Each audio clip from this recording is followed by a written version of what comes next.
The night sky over Chicago sparkled unusually bright, as though the stars themselves were leaning in to witness something extraordinary. Detective Sarah Matthews sat in her unmarked police car, sipping lukewarm coffee and trying to ignore the weariness tugging at her eyelids. The hum of the police scanner provided a familiar backdrop, a steady rhythm of mundane calls about shoplifters and bar fights. Tonight, however, felt different. An inexplicable tension hung in the air, gnawing at her instincts. The sudden crackle of the radio jolted her upright. Explosion reported at the intersection of Wabash and Monroe. Fire department en route. Possible casualties. Her pulse quickened as she flipped on her lights and sped toward the scene. The streets were eerily quiet for a city that never slept. As she approached the location, she saw smoke billowing into the air, illuminated by the amber glow of streetlights. The area was a mess of twisted metal and shattered glass. Onlookers gathered at a safe distance, their faces pale with shock and confusion. Sarah stepped out of her car, her boots crunching on debris. At the epicenter of the destruction was a massive crater. It wasn't the jagged kind caused by an explosive device. This was smooth, as if something had crash-landed with incredible force. A faint hum emanated from the pit, sending vibrations through the ground. Amidst the chaos, a figure stumbled out of the smoke. It was a man, or at least he looked like one. Tall, with sharp, almost symmetrical features, his eyes glowed faintly in the dim light. His movements were unsteady, as though gravity itself were unfamiliar. Before Sarah could call out, he collapsed. Paramedics arrived moments later, baffled by their patient. His vitals were off the charts, a heart rate twice the human norm and body temperature dangerously high. Yet, he was alive. Sarah managed to catch a private moment with him in the ambulance. His lips moved, barely audible over the chaos. "They are coming," he whispered before losing consciousness. Sarah's heart raced as the ambulance sped away. She returned to the crater, her eyes scanning the debris. Something glinted among the rubble. She knelt and picked up a fragment of metal.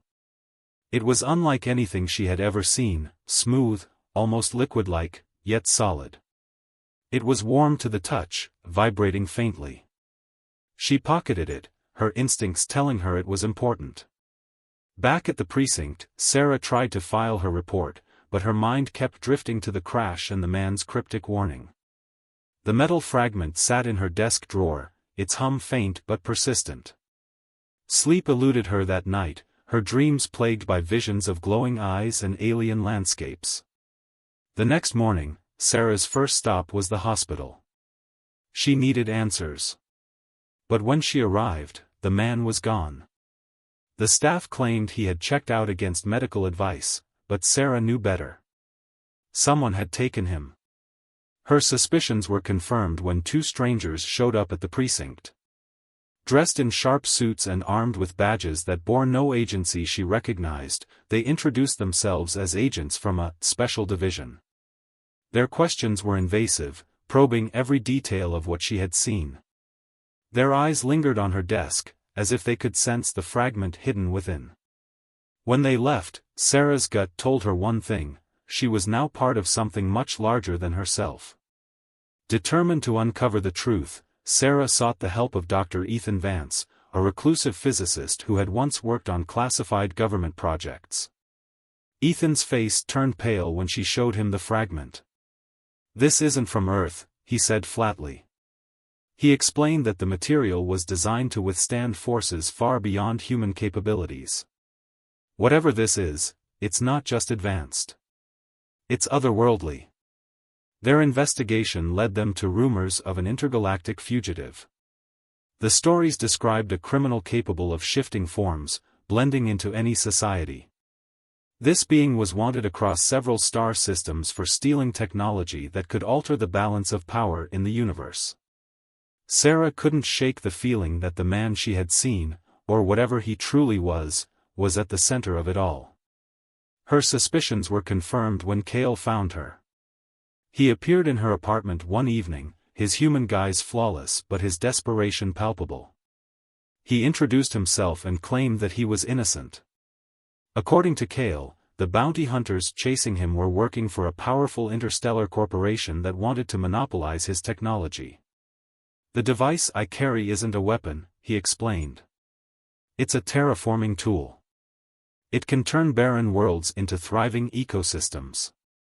But in the wrong hands, it could destroy civilizations." Before Sarah could process his words, the bounty hunters arrived. They weren't subtle. Massive, armored beings with advanced weaponry descended upon her building. The ensuing chaos forced Sarah, Kael, and Ethan to flee. Kael's abilities were extraordinary. He moved faster than the eye could follow, his body adapting to attacks in real time. But even he wasn't invincible, and the bounty hunters were relentless. In a desperate bid to escape, Kael activated his device, creating a temporary rift in space. The group was pulled through, landing in an alien landscape that defied comprehension. The sky was a swirling palette of colors, and the ground glowed faintly underfoot. Kael explained that they were in a pocket dimension, a refuge he had prepared for emergencies. Here, he revealed the full truth. His people had been destroyed by the same corporation now hunting him. They had turned their terraforming technology into a weapon, consuming planets to fuel their expansion. Kael had stolen the device to prevent further destruction, but in doing so, he had become their top target. Sarah realized the stakes were higher than she had imagined. If the corporation obtained the device, Earth could become their next victim. With no way to return home and the bounty hunters closing in, the group devised a plan. They would expose the corporation's crimes to the intergalactic community, leveraging the pocket dimension as their base of operations. The journey ahead was fraught with peril. Kael's device was both their greatest asset and their biggest liability. Sarah and Ethan had to navigate a universe they barely understood, relying on Kael's knowledge and their own ingenuity. As they uncovered the corporation's secrets, they realized that the fight wasn't just for Earth but for countless other worlds teetering on the brink of annihilation. Trust was hard-won in the chaos of their mission. Kael's past was murky, and his motives were questioned at every turn. Sarah grappled with the morality of aligning herself with an alien fugitive, but as the lines between hero and villain blurred, one thing became clear: the future of humanity, and perhaps the universe, depended on their success. The final confrontation was as explosive as it was unpredictable.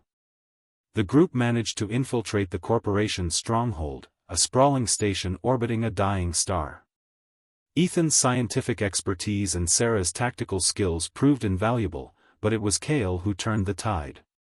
In a moment of self-sacrifice, he used the terraforming device to destabilize the station, creating a chain reaction that obliterated the corporation's operations.